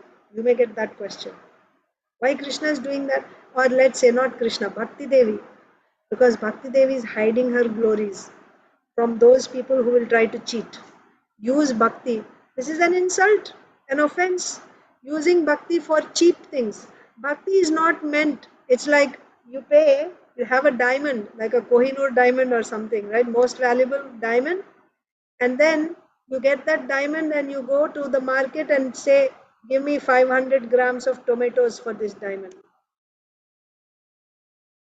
Where is that person's intelligence? So bhakti is so valuable. Bhakti can give you prema, the ultimate result you can get with bhakti. And with that bhakti, these people want to solve material problems So this by becomes chanting. like karma kanda, like in the 10 Exactly. Chant offenses. Hare Krishna. Coronavirus has come. Chant Hare Krishna to solve coronavirus. Come, let us all sit together and solve coronavirus.